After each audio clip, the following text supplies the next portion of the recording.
Hello and welcome to our YouTube channel.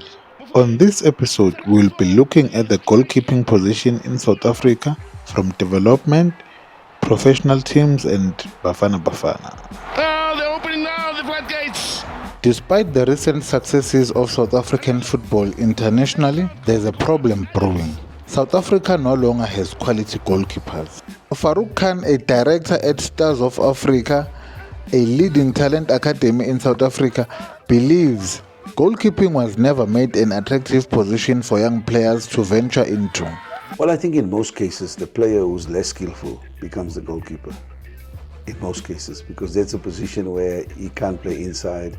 He's maybe not a technically gifted player, so the coach puts him in the goal.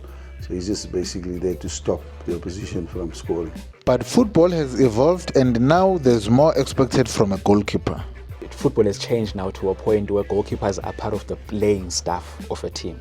You know, you're seeing the likes of RONWEN Williams right now play out from the back. You saw it with Utimele Nkune at his peak, being the goalkeeper for distribution. Yes, you save the goals from going in, but you are also now involved in the gameplay. So there's a bit of stardom now for goalkeepers also. You know, you're not just the guy at the back waiting for the attack from the other team.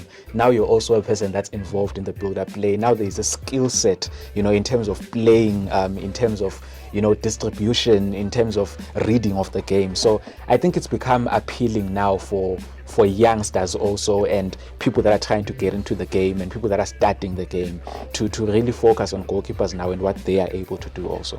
It's not a case like before where you had big strong defenders who just man-marked and cleared away. You had always that away, so they get the ball and they just get. Now they got to play out of the back, and it starts with your number one, your goalkeeper. It starts with your central defenders being able to play out. So that role has become specialized, and I think the mindset in South Africa has to change.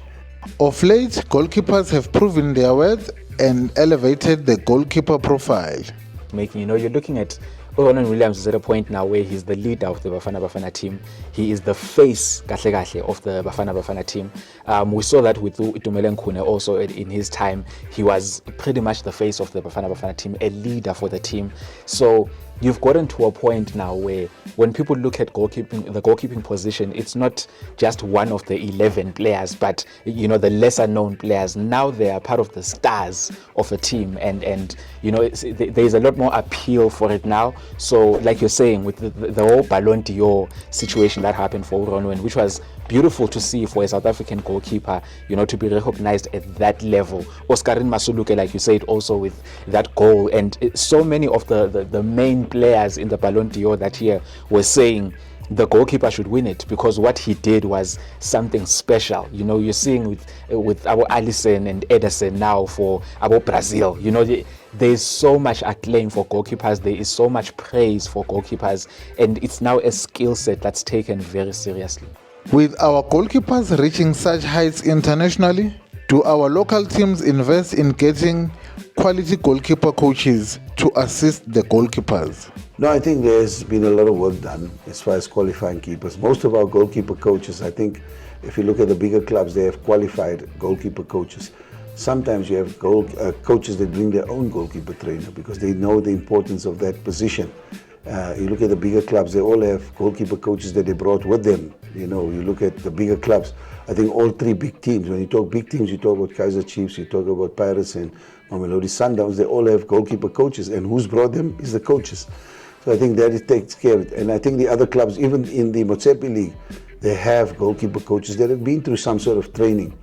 Is it enough? Maybe not. Maybe we should spend more time in developing those goalkeeper coaches to become even better goalkeeper coaches, even if it means that we make use of seminars where we bring in the best goalkeeping expertise in the world and they spend time, because all this knowledge and information is essential to produce a world-class goalkeeper coach. And when you have a world-class goalkeeper coach, he doesn't just focus on the first team, he focuses on all the goalkeepers down. A good example is I worked with a goalkeeper coach by the name of Reiner Dinkelage when I was at Kaizer Chiefs. He was phenomenal, top world class.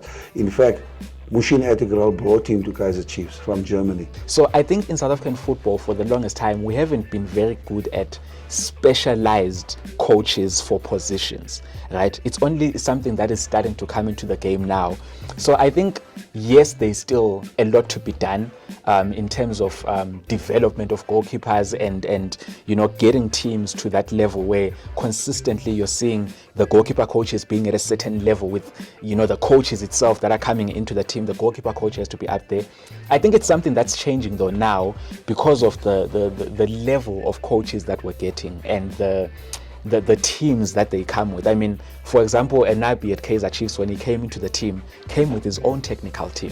Do you understand? So he's coming with people that are specialized coaches for these different things, and assistant coaches, of course, but also a goalkeeper coach in there, also, people that do the schedule. So we're seeing a little more progression in it now in terms of specialized positions. But yes, there is still so much more work that can be done by teams.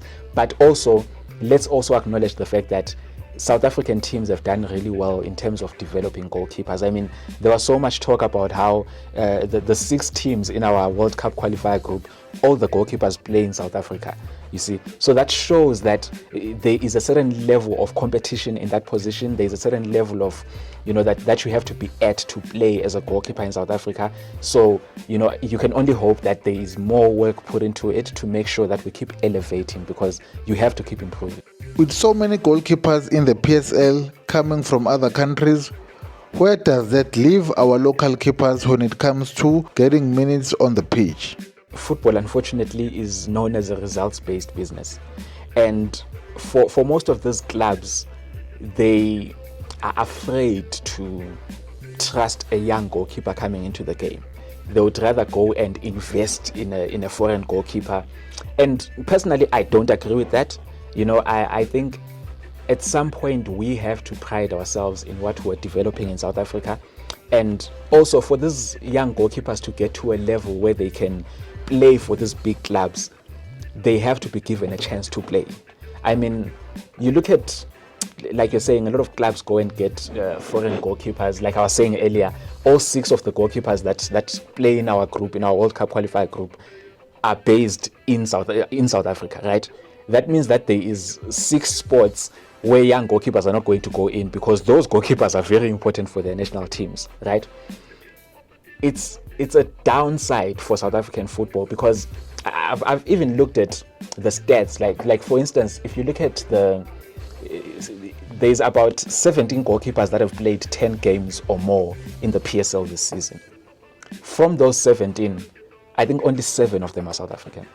Riyad Peterson, Jody February and Bruce Vuma all looked like big prospects at one point, but they haven't really kicked on the way we had hoped. By now, they should be giving RONWEN a run for his money.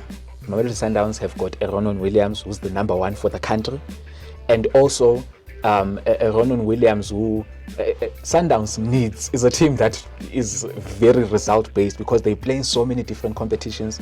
There's more chances for them to play. I mean, Jody February played a couple of games at some point this season when RONWEN Williams was injured, but there's also an Onyango who's ranked above them.